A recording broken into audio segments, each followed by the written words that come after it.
આમોદ તાલુકાના રોઝા તંગડિયા ગામમાં પીવાના પાણીની ગુણવત્તાને લઈને ગ્રામજનો અને પંચાયત સામસામે આવી ગયા છે। ગામના પાછલા ફળિયાના રહીશો ખાસ કરીને મહિલાઓએ મીડિયા સમક્ષ ઉગ્ર રોષ ઠાલવતા આક્ષેપ કર્યો છે કે તેમને છેલ્લા કેટલાક સમયથી અત્યંત ગંદુ, દુર્ગંધયુક્ત અને કચરાવાળું પાણી મળી રહ્યું છે। આ ગંદા પાણીને કારણે સ્થાનિકોના સ્વાસ્થ્ય સામે ગંભીર જોખમ ઊભું થયું હોવાની ભીતિ પણ વ્યક્ત કરવામાં આવી છે। ગ્રામજનોનું કહેવું છે કે વારંવાર મૌખિક રજૂઆતો કરવા છતાં તંત્ર દ્વારા કોઈ નક્કર પગલાં લેવામાં આવતા નહોતા।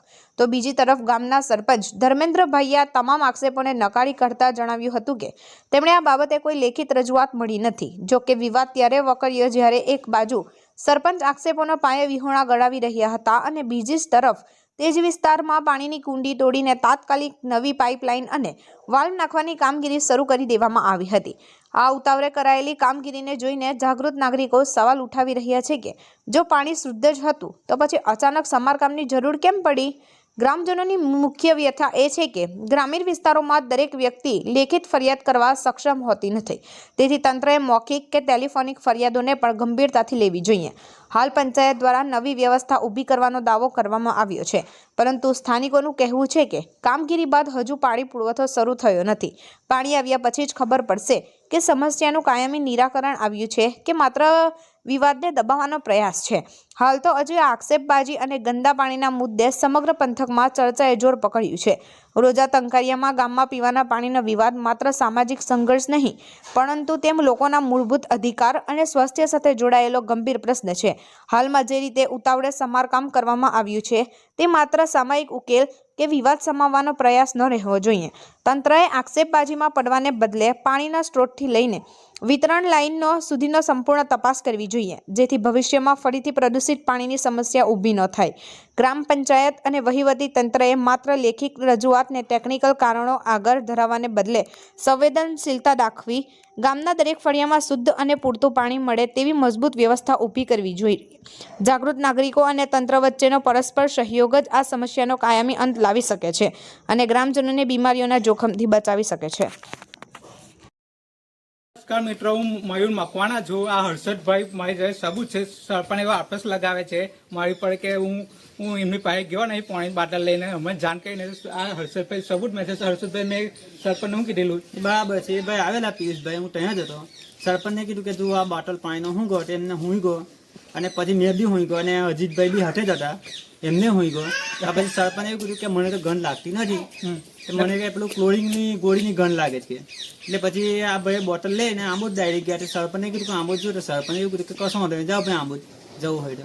ને મેં એવું કીધું કે પાણી પીતા સરપંચ પીધું હતું? ના, નથી કીધું। ને સરપંચ એવું કહેવા માંગે છે કે આ ફળિયામાં ચોખ્ખું પાણી આવે છે, તો ચોખ્ખું પાણી આવે તો પછી તમે નદી આ બધું આ ટોયડું શું કહેવાય પેલું કુંડી, એ કુંડી અંદર જીવાને એવું છે। આ બેન આ બધો જો વાત કરી લો, આ બધી બોલજો, આ બેન જો વાત કરો, બોલો। ઓવે કે પેલી કુંડી તોયડી છે, કુંડી તોડી છે એટલે ગંધાતું પાણી આવે છે। હા, એ સરપંચ હાચા તો કુંડી હું કટોઈ એવું કહો? કુંડી તોડી પછી પાણી આવ્યું નથી, કુંડી તોડીને પાણી આવ્યું નથી, ગંદુ પાણી આપ્યું છે, ખરાબ જ પાણી આવે છે। 6 મહિનાથી કોચું જ પાણી આવતું હતું। હા, અને સરપંચ એવું કે દોઢ પાણી આવે છે તમારે? 4 દિવસના ઓટરે આવે છે, તો સરપંચ એવું કે અમે દોઢ પાણી આપીએ છીએ। 15 મિનિટ તો પાણી કરવા પડે, ખરાબ પાણી। સરપંચ એવું કે ચોખ્ખું પાણી અમે આપીએ છીએ, તો પછી તમે એવું કહો કે પછી ચોખ્ખું પાણી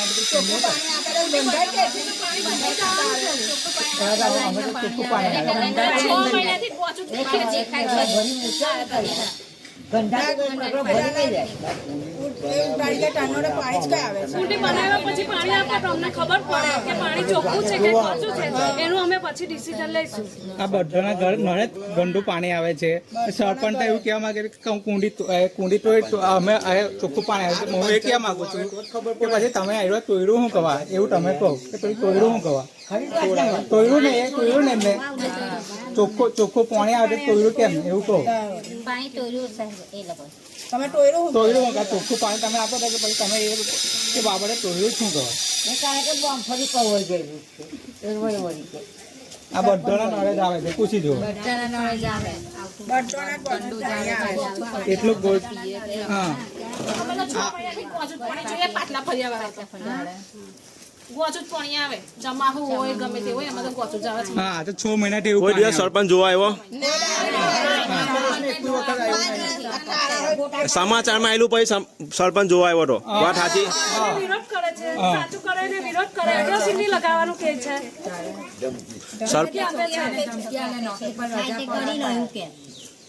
ને એવું કહેવા માંગુ છું કે એ સરપંચ એવું કહેવા માંગે છે કે એવું કહેવા માંગે છે કે તમે અમે આવી રજવાડના અરજી મૂકે તો પછી અરજી મૂકે તાર ઉભું ના થાય અમે પાણી આવે તો આટલા નોના તાલુકાના ગામને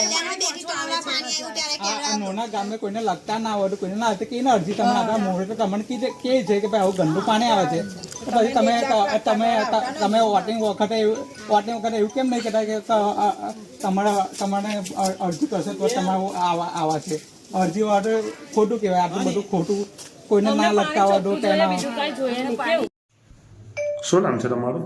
ધર્મેન્દ્રભાઈ ગીરધરભાઈ પંડવી છે મારું નામ. હું રોજા ટંકારા ગામનો સરપંચ છું. અને તમારી પર જે આક્ષેપો લાગેલા છે પાટલા ફળિયામાં ગંદા પાણીનું, હા. તે તમારે એના વિશે શું કહેવું છે?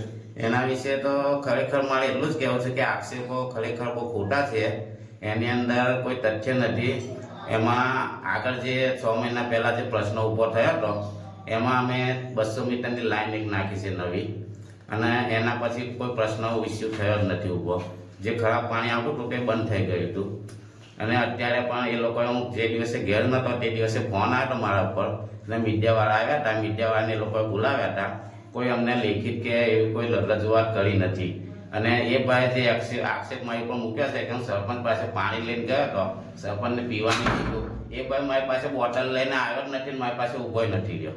મને કીધું નથી કે હું બોટલ મેં માગ્યો તે છતાં મને ના આપી. મને કે હું આગળ જાઉં છું મામલતદાર પાસે, તો મેં કીધું જા ભાઈ. એટલે મને કોઈ પાણી પીવડાયું નથી. અને બીજા દિવસે પછી હું જ્યારે ઘરે આવ્યો, હું મરણના કામે બહાર ગયો હતો, પછી જે દિવસે ઘરે આવ્યો તે દિવસે બીજા દિવસે હું એ ફળિયામાં ગયો હતો, અને ત્યાં મેં પાણી જઈને ખુદ પાણી માગીને પીધું છે એ ફળિયાની અંદર. તો મને તો કશું લાગ્યું નથી એવું.